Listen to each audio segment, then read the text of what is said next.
पाठशाला में आप सभी का स्वागत है। पिछले वीडियो में हम लोग देखे पाषाण काल। पाषाण काल में पूरा पाषाण काल, मध्य पाषाण काल और नव पाषाण काल हम लोग देख चुके हैं, पढ़ चुके हैं।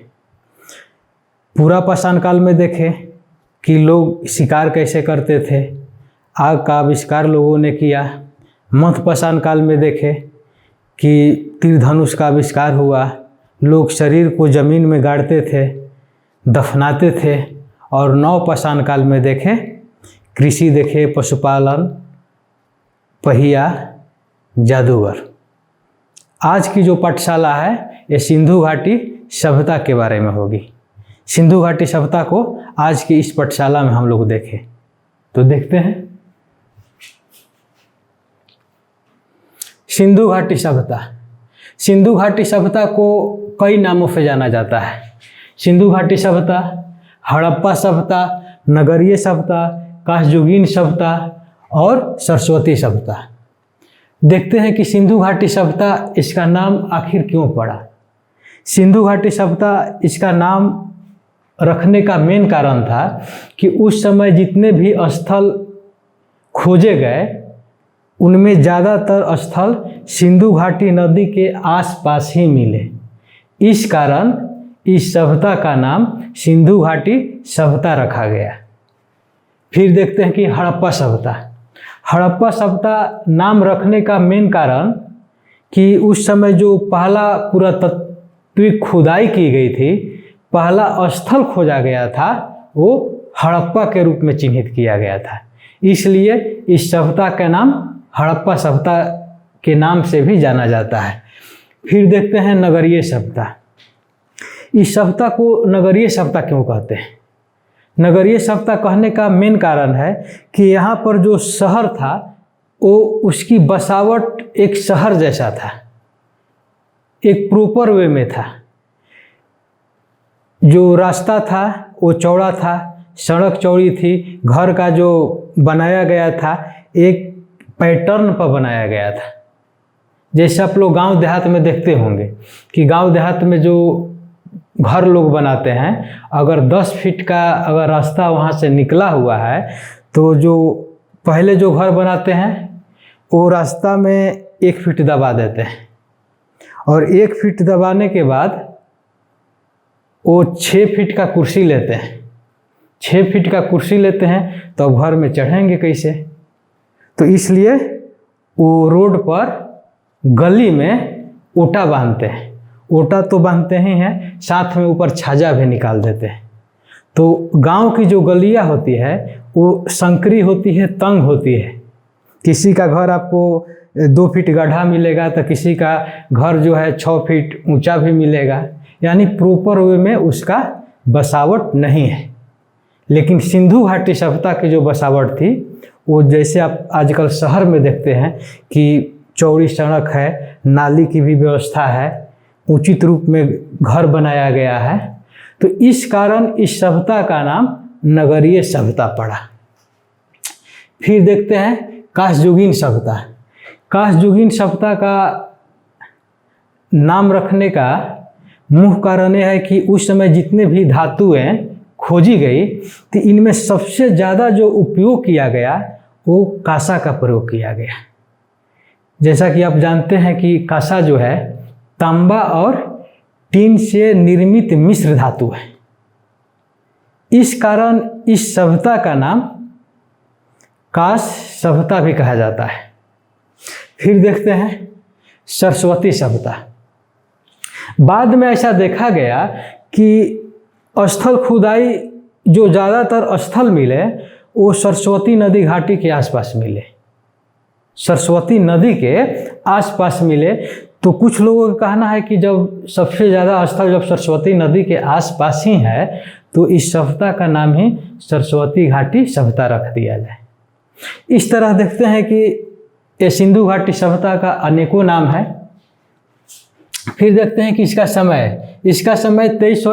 2350 ईसा पूर्व से लेकर 1750 ईसा पूर्व तक इसकी जो आकृति है वो त्रिभुजाकार है, ट्रेंगल है। त्रिभुजाकार मतलब ऐसा नहीं है कि ये प्रॉपर रूप से त्रिभुजाकार है, उसी टाइप का है। जैसे अगर बिहार का अगर आकृति पूछा जाए तो आयतकार है। परीक्षा में बराबर आता भी है कि बिहार की मानचित्र में आकृति कैसे दिखती है, तो आयतकार। तो ऐसा नहीं है कि जस्ट आयत के जैसा ही है, बस उसी टाइप का है। तो उसी तरह जो सिंधु घाटी सभ्यता की जो आकृति है लगभग त्रिभुजाकार है। फिर देखते हैं क्षेत्रफल। इसका जो क्षेत्रफल है लगभग 20 लाख वर्ग किलोमीटर। इसकी जानकारी सबसे पहले मैसन ने दिया था। मैसन वहाँ घूमते फिरते हुए गया तो देखा कि एक खंडहर दिखाई दिया। 1826 में मैसन घूमते फिरते हुए टहलते हुए गया तो देखा कि कुछ एरिया जो खंडहर दिखाई दे रहा है, तो उसे लगा कि कोई राजा महाराजा के किला होगा। शायद ही उसे आभास हुआ न होगा कि ये कोई सभ्यता है। उसे लगा कि कोई राजा महाराजा का किला है, वो ढह गया है, उसी का खंडहर जो अवशेष है ये बचा हुआ है। तो उन्होंने 1842 में एक लेख में इसका चर्चा किया। फिर देखते हैं कि 1853 से 1856 तक लाहौर से कराची तक रेल लाइन बिछाया जा रहा था। तो आप जैसा कि हम लोग जानते हैं कि जो रेल लाइन बिछाया जाता है तो लगभग सीधा रहता है। ऐसा नहीं है कि सड़क जैसा कि अगर कोई खंडहर मिल जाए तो थोड़ा घूम जाए। रेल लाइन लगभग सीधा रहता है। तो उसी बिछाने के क्रम में इस खंडहर, इस अवशेष का पता चला और इससे जो ईंटें निकली वो रेलवे लाइन में भी बिछाया गया। और जब आसपास के लोग ईंटा को देखे तो आसपास के लोग भी वहाँ से धीरे धीरे धीरे धीरे ईंटा को अपने घर बनाने के लिए, घर में उपयोग करने के लिए वहाँ से लेते गए। पटरी निर्माण में उस ईंट का प्रयोग किया गया।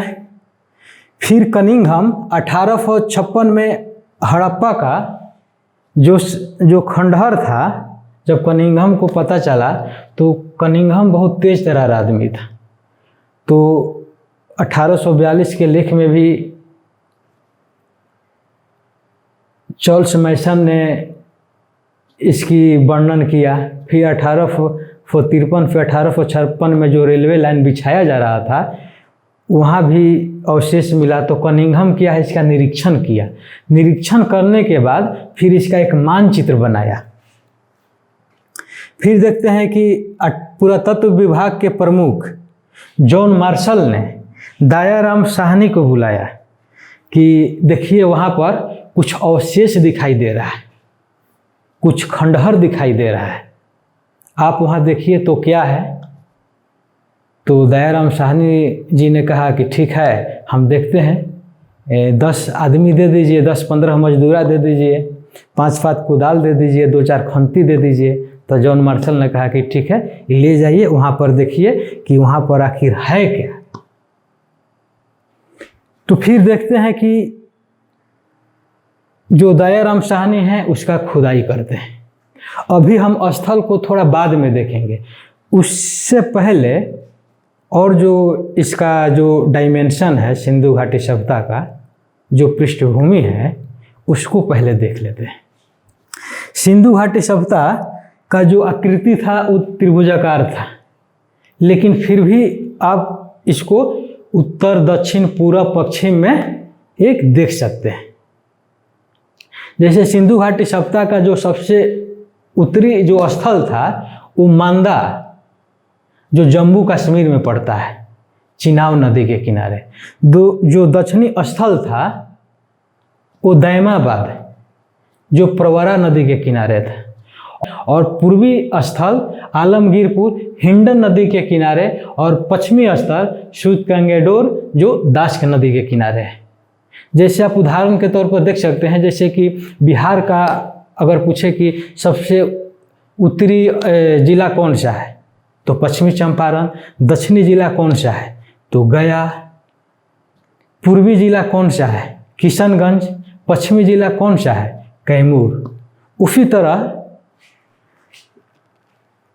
ये हड़प्पा का उत्तर में मांदा पड़ता है, दक्षिण में दैमाबाद, पूर्व में आलमगीरपुर और पश्चिम में सूतरंगेश्वर। फिर इसकी हम लंबाई देखते हैं। उत्तर से दक्षिण की लंबाई 1400 किलोमीटर और पूर्व से पश्चिम की लंबाई 1600 किलोमीटर। इस तरह देखते हैं कि उत्तर दक्षिण और पूर्व पश्चिम की जो लंबाई में जो है 200 किलोमीटर का अंतर पड़ता है। आप इसको उदाहरण के तौर पर देख सकते हैं कि जैसे बिहार का उत्तर से दक्षिण तक जो है वो 345 किलोमीटर लंबा है और पूर्व से पश्चिम जो है 483 किलोमीटर लंबा है। उसी तरह इसका लंबाई है, जैसे कि पश्चिम से पूर्व हो गया 1600 किलोमीटर और उत्तर से दक्षिण 1400 किलोमीटर। इसका जलीय सीमा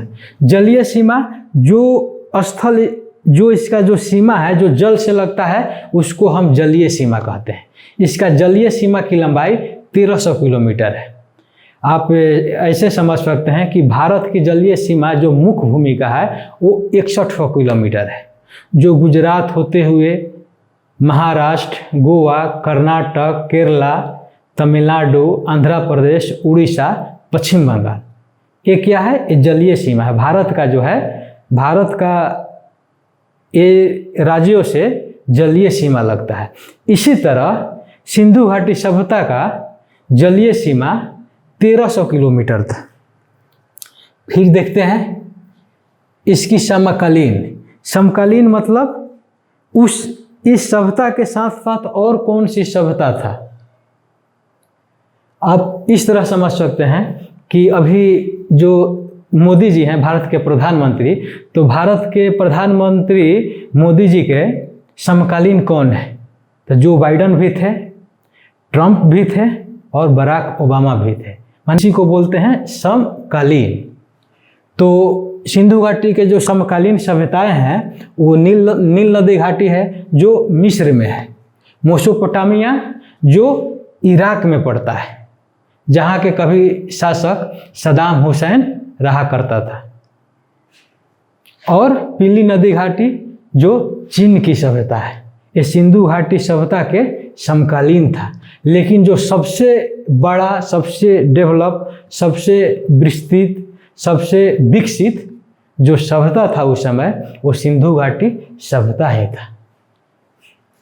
फिर देखते हैं कि इसका स्थल लगभग 1500 खोजा गया। 1500 के करीब इसका स्थल अभी तक खोजा जा चुका है, जिनमें 1000 के करीब भारत में पाया गया, 500 के करीब पाकिस्तान में पाया गया और 2 स्थल जो है वो अफगानिस्तान में। भारत में जो 1000 जो स्थल है उनमें जो स्थल है उस 7 राज्यों में पाया गया है। जैसे ऊपर से अगर हम देखते हैं तो जम्मू कश्मीर हो गया, पंजाब हो गया, हरियाणा हो गया, राजस्थान हो गया, उत्तर प्रदेश हो गया, फिर वे गुजरात हो गया, फिर हो गया महाराष्ट्र। इस तरह देखते हैं कि भारत में जो 7 राज्यों में है, जम्मू कश्मीर, पंजाब, हरियाणा, उत्तर प्रदेश, राजस्थान, गुजरात, महाराष्ट्र। पाकिस्तान में जो 5 स्थल हैं वो 3 राज्यों में, पंजाब, सिंध और बलूचिस्तान। और अफगानिस्तान में 2 स्थल मिलता है, मुंडीगात और सोरतुगई। फिर यहाँ से अब हम लोग देखते हैं हड़प्पा सभ्यता के जो मुख्य स्थल था, सिंधु घाटी सभ्यता का जो मुख्य स्थल है, अब यहाँ से हम लोग शुरू करते हैं। हड़प्पा, इसकी खोज दयाराम साहनी ने किया था 1921 ईस्वी में। जो हड़प्पा पड़ता है वो पंजाब में पड़ता है, पाकिस्तान वाले पंजाब में। नदी रावी नदी के बाएं तट। कभी कभी एग्जाम में पूछ देता है कि हड़प्पा है रावी नदी के किस तट पर है, दाएं तट पर है कि बाएं तट पर है कि ऊपरी तट पर है। जैसे आप एग्जाम्पल के तौर पर देख सकते हैं कि अगर आपको पूछ दे कि पटना गंगा के किस तट पर है, बाएं तट पर है या दाएं तट पर है, तो पटना जो है गंगा के दाएं तट पर है। उसी तरह जो हड़प्पा है वो रावी के बाएं तट पर है। यहाँ से कुछ वस्तुएं प्राप्त हुई थी, जैसे मातृ देवी की मूर्ति, लिंग पूजा का अवशेष, स्वास्तिक चिन्ह, समाधि R37, एक श्रृंगी पशु, एक सिंह वाला पशु की प्राप्ति हुई थी, वृत्ताकार चबूतरा, स्त्री के गर्भ से निकलता पौधा। ये सब जो प्राप्त वस्तुएं हैं बराबर एग्जाम में पूछते रहता है, इसलिए इस पर विशेष ध्यान देना है। हालांकि जो भी यहाँ पर बताया गया है सब महत्वपूर्ण ही है, सब एक महत्वपूर्ण रूप में कहानी के तौर पर आपको बताया जाए। और इसकी जो PDF है आपको बाद में PDF दी जाएगी, जिनमें इस टॉपिक से अगर किसी भी एग्जाम में अगर परीक्षाएं होगी तो उस PDF में मिलेगा। इस तरह देखते हैं कि मोहनजोदड़ो का अन्य नाम प्रेत का टीला, स्तूप का टीला, सिंधु सभ्यता का बगीचा। मोहनजोदड़ो को क्या क्या नाम दिया गया है? प्रेत का टीला, प्रेत मतलब भूतों का टीला, स्तूप का टीला, सिंधु सभ्यता का बगीचा। प्रेत का टीला इसलिए कि मोहनजोदड़ो था वो सिंधु घाटी में सबसे ज़्यादा जनसंख्या वाला था, तो निश्चित है कि वहाँ पर ज़्यादा लोग मरेगा लोग, तो वहाँ पर जो मरने के बाद जो हड्डी होता है। और एक खास बात है कि जो हम लोग हड़प्पा देखें तो हड़प्पा में मरने के बाद गाड़ दिया जाता था ज़मीन में, यानी मुर्दा शरीर को ज़मीन में गाड़ दिया जाता था, लेकिन मोहनजोदड़ो में मरने के बाद जला दिया जाता था। और वहाँ पर जनसंख्या ज़्यादा था, तो जनसंख्या ज़्यादा रहने से वहाँ हड्डी भी ज़्यादा मिला, लोग ज़्यादा मरेंगे तो हड्डी भी ज़्यादा मिलेगा, इसलिए उसे प्रेत का टीला कहा गया। जहाँ जलाया जाता है उसे श्मशान घाट कहा जाता है, मुर्दघटिया भी कहा जाता है, और गांव देहात में उसे चिरारी भी लोग बोलते हैं। सौदाह गृह भी बोलते हैं, जहाँ विद्युत वगैरह, जहाँ बिजली से शरीर को जलाया जाता है, मुर्दा शरीर को, सौदाह विद्युत गृह है। तो इस तरह देखते हैं कि इसका नाम देख लिए, प्रेत का टीला, स्तूप का टीला, सिंधु सभ्यता का बगीचा। फिर देखते हैं कि इसका खोज किसने की, तो खोज राखल दास बनर्जी ने किया था। हालांकि खोज का यहाँ ये मतलब नहीं है कि कहीं भुलाया हुआ था, आई ढूंढ निकाले, ये पहली बार उसको देखे, पहली बार उस स्थल से लोगों को परिचित कराए। जैसे आप लोग बराबर सुनते होंगे कि भारत की खोज किसने की, तो वास्को डी गामा। तो भारत कहीं भुलाया हुआ नहीं था कि वास्को डी गामा उसको खोज निकाला। वो रास्ते की जो समुद्र की जो रास्ते था, वो रास्ते को खोजा, रास्ते को लोगों को दिखाया। तो इसी तरह जो राखल दास बनर्जी थे, पहली बार लोगों को मोहनजोदड़ो के बारे में परिचित कराए सन 1922 में। यह सिंधु नदी के दाएं तट पड़ता है। जैसे हम लोग देखें कि हड़प्पा जो है रावी नदी के बाएं तट पर, और जो मोहनजोदड़ो है सिंधु नदी के दाएं तट पर, और ये सिंध प्रांत में, पाकिस्तान के सिंध प्रांत में स्थित है।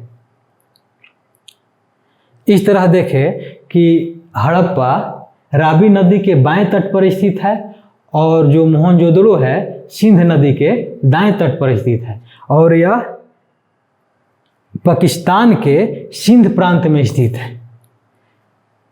इसे मृतकों का टीला भी कहा जाता है। सबसे बड़ा शहर, यानी जो मोहनजोदड़ो था, ये सिंधु घाटी सभ्यता का सबसे बड़ा शहर था।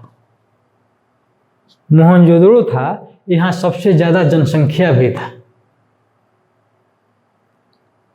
यहाँ से प्राप्त वस्तुएं, स्नानागार मतलब का, जहाँ स्नान किया जाता है।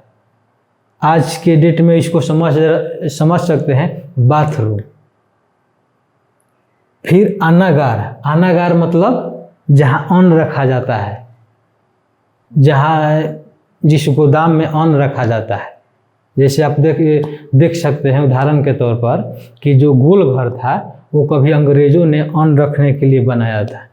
आज भी आप बिहार में देखिएगा तो सहकारिता विभाग द्वारा गोदाम बनाया जाता है, और FCI द्वारा सामान्यतः बड़ा गोदाम बनाया जाता है, और सहकारिता विभाग द्वारा 200 MT, 500 MT, 1000 MT, और FCI द्वारा 5000, 10,000 MT इसी तरह बड़ा बड़ा FCI और छोटा छोटा जो गोदाम है वो सहकारिता विभाग द्वारा बनाया जाता है।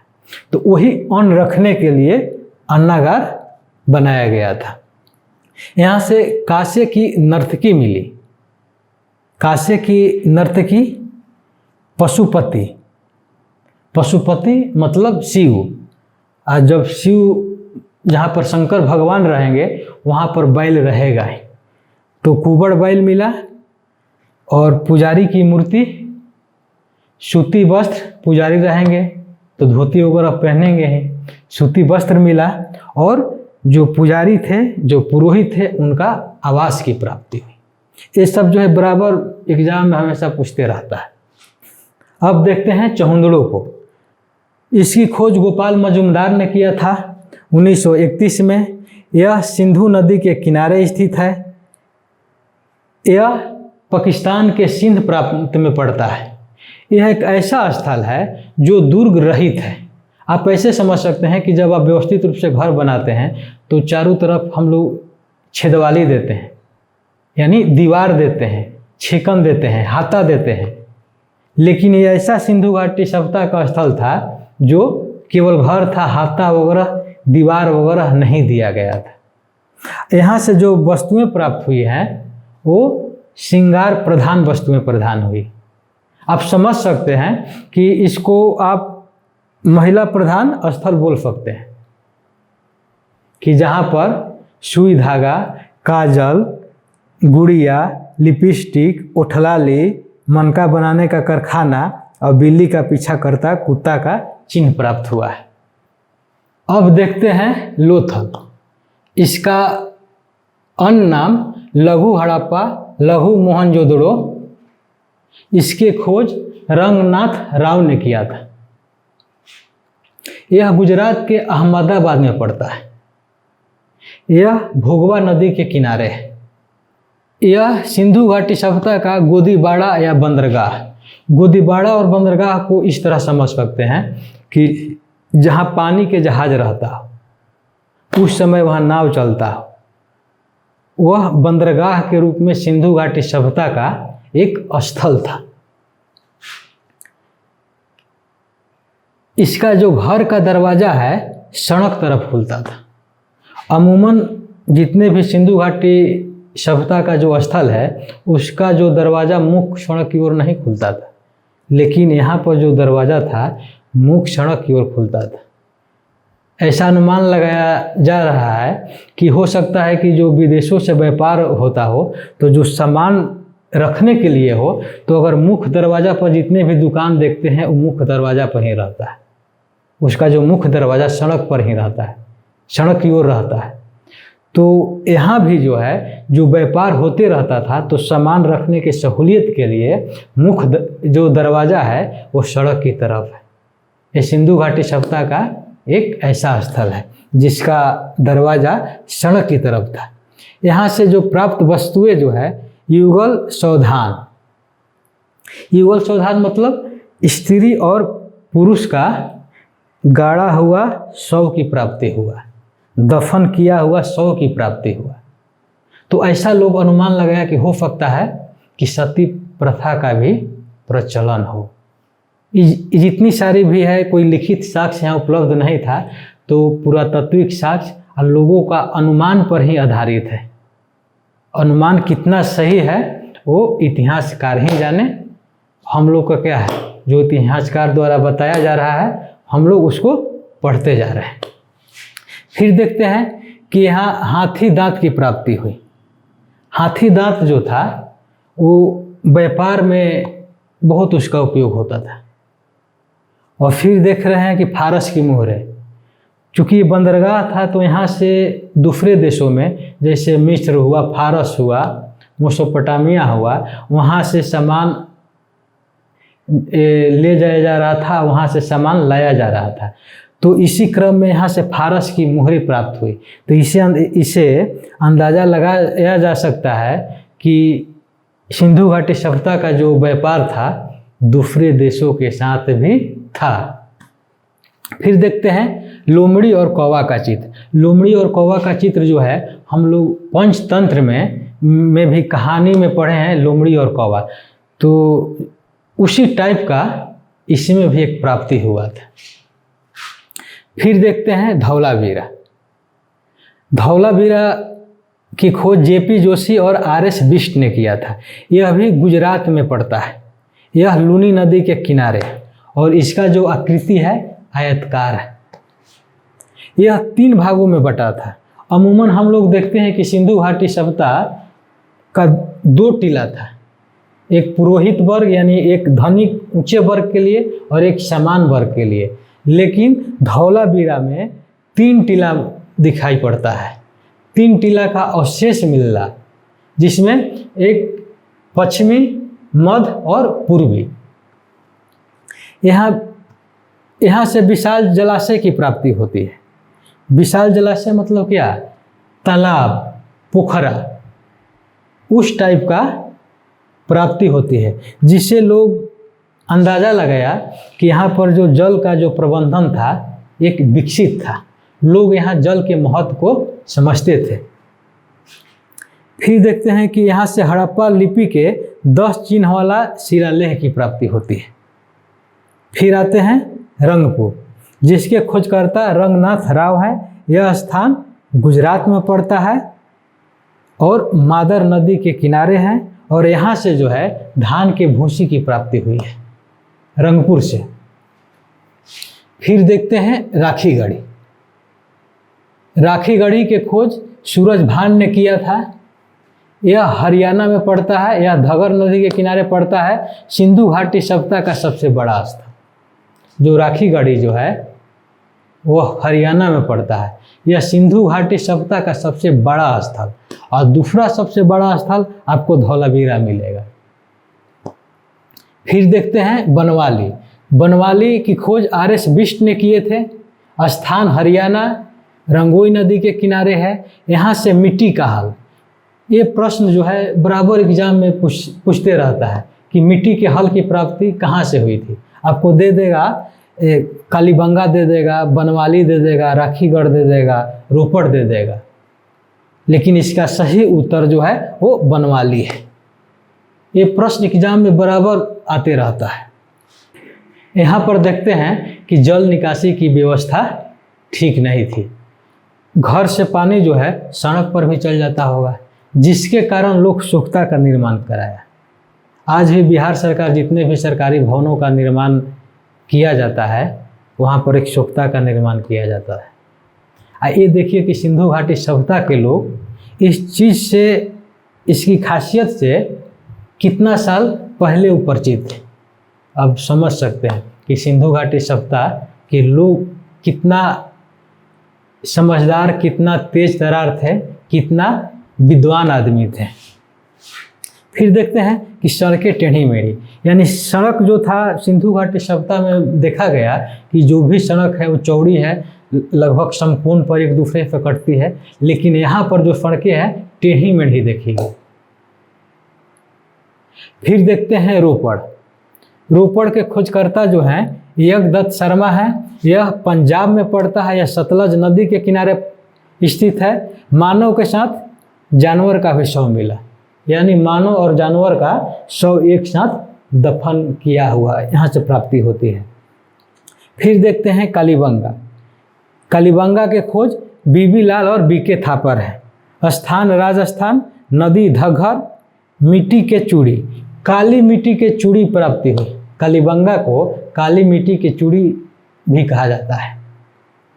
फिर जूते हुए खेत। जूते हुए खेत की प्राप्ति कालीबंगा से होती है। ये भी परीक्षा में बराबर आते रहता है कि जूते हुए खेत की अवशेष कहाँ से मिलता है, तो दे देगा आपको कालीबंगा, बनवाली, राखीगढ़ी, लेकिन आपको सही उत्तर जो है वो कालीबंगा को मारना है।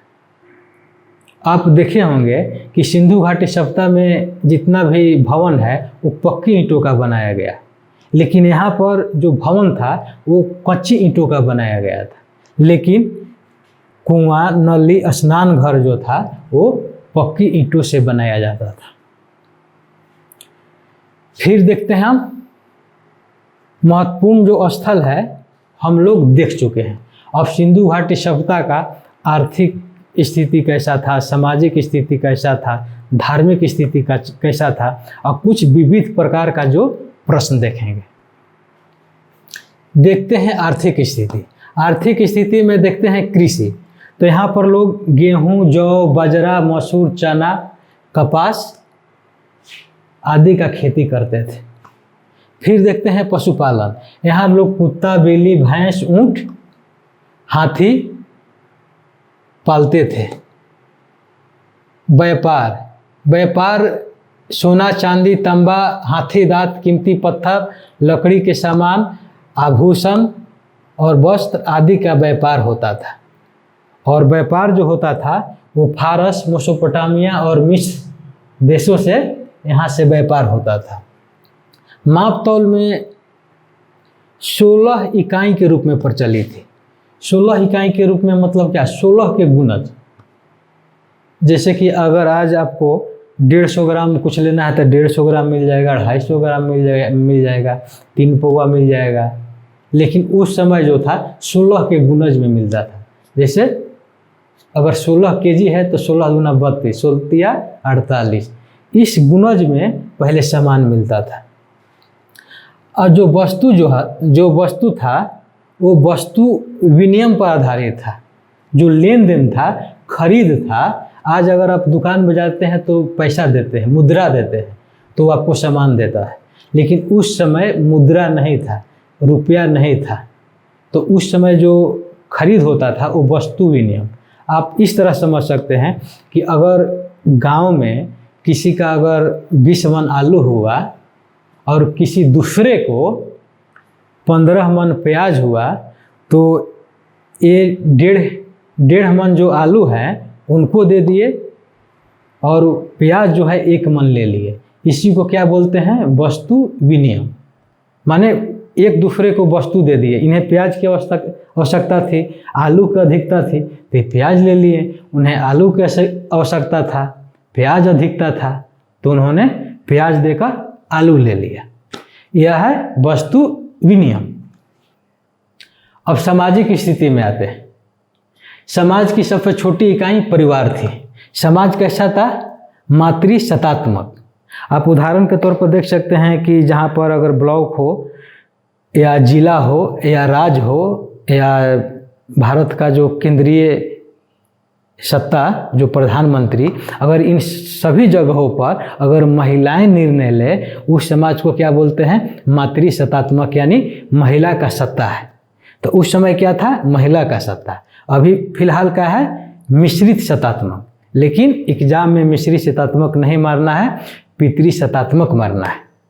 आजकल आप देखते होंगे कि बिहार सरकार जितनी भी योजनाएं दे रही है, राशन कार्ड हो चाहे आवास हो, वो महिला मुखिया के नाम से ही दिया जा रहा है।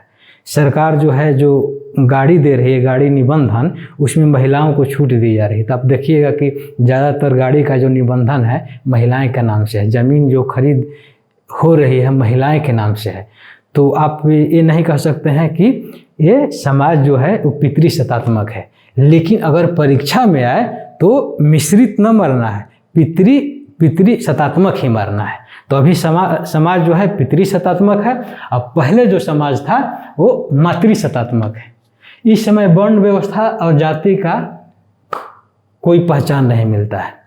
जैसे आप वैदिक सप्ताह में देखते हैं कि 4 वर्ण है, अभी आप देख रहे हैं कि जाति व्यवस्था है।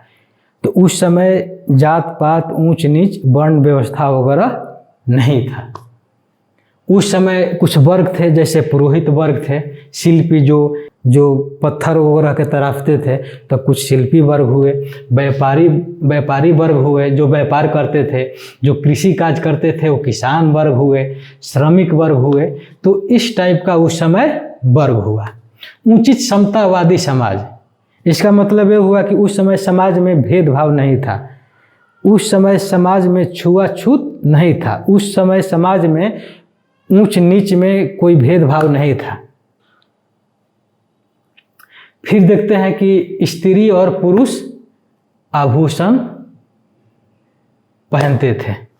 ये हमारा जब से मानव अस्तित्व में आया है तो बहुत पुराने काल से, आज से ही नहीं, लोग पहले से ही आभूषण का प्रयोग करते हैं, आभूषण पहनते हैं।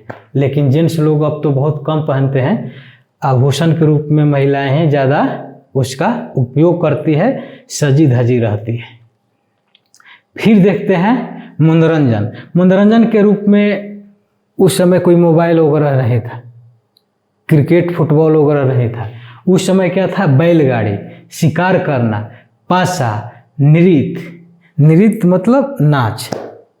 जैसे आजकल नाच के जगह पर ऑर्केस्ट्रा स्थान ले लिया, तो उस समय क्या था? नृत्य था।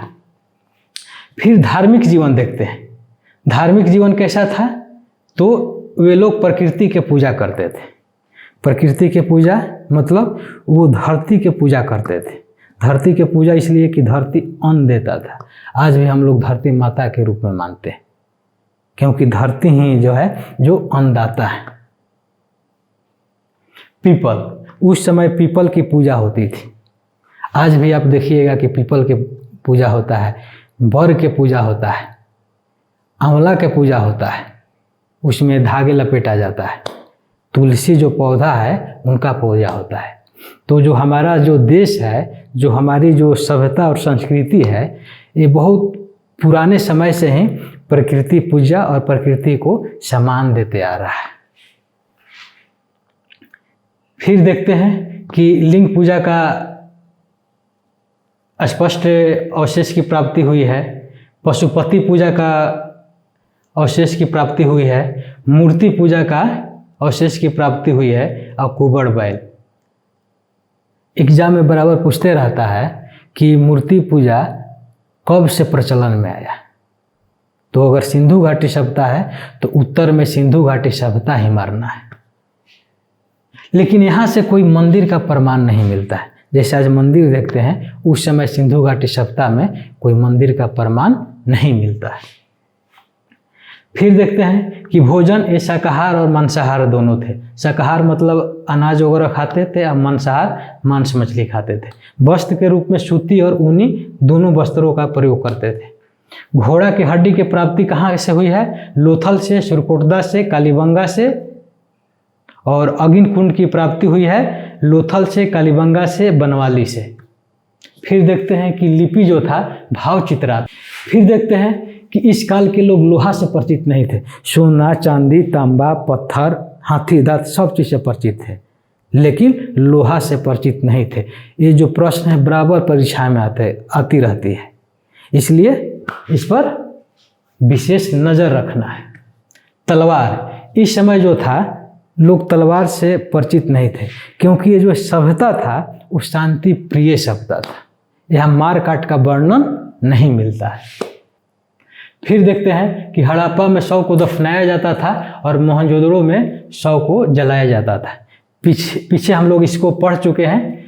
फिर आगे देखते हैं कि आग में पकी मिट्टी को टेराकोटा कहा जाता था। टेराकोटा, आग में पकी मिट्टी को टेराकोटा कहा जाता था। मुहरों पर सर्वाधिक जो अंकन है एक श्रृंगी बैल, यानी एक सिंह वाला बैल का, इसके बाद कुबड़ वाला बैल। फिर देखते हैं कि प्रथम लिपि का जो खोज हुआ था वो सुमेरिया सभ्यता। सुमेरिया सभ्यता कहाँ है? मेसोपोटामिया। मेसोपोटामिया कहाँ है? इराक। हड़प्पा और मोहनजोदड़ो को जुड़वा राजधानी कहा, पिगट ने कहा था। हड़प्पा और मोहनजोदड़ो को जुड़वा राजधानी कहा था, पिगट ने कहा था। और इसका पतन जो है, कोई कहता है कि इस सप्ताह में लोग आग से जल गए, कोई कहता है कि जलवायु परिवर्तन हो गया, कोई कहता है कि मलेरिया से मर गया, कोई कहता है कि हैजा से मर गया। विभिन्न लोगों ने अपना विभिन्न तरह का तर्क दिया है। लेकिन यहाँ पर जो दो महत्वपूर्ण जो तर्क है, एक है बाढ़, कि इस सभ्यता का जो पतन हुआ है, इतनी बड़ी फलती फूलती सभ्यता, विकसित सभ्यता जो जिसका पतन हुआ है, उसका कारण बाढ़ हो सकता है। और दूसरा जो कारण है आर्य आक्रमण, जिसके समर्थक थे व्हीलर, पिगट और चाइल्ड। इनका कहना था कि सभ्यता का जो अंत हुआ आर्य के कारण हुआ। इस तरह हम लोग देखते हैं कि सिंधु घाटी सभ्यता आज हम लोग देखें, इसको एक कहानी के तौर पर संक्षिप्त रूप में हम लोग पढ़ें, और इसकी जो विस्तृत है, जो एक व्यवस्थित ढंग से PDF आप लोग को मुहैया कराई जाएगी। और जो अगला वीडियो होगा, अगला वीडियो जो वैदिक सप्ताह पर होगा, हम लोग देखेंगे कि वेद कितने प्रकार के होते हैं, वेदांग क्या होता है, उपनिषद क्या होता है, महाकाव्य क्या होता है। तो अगली वीडियो में फिर मिलते हैं।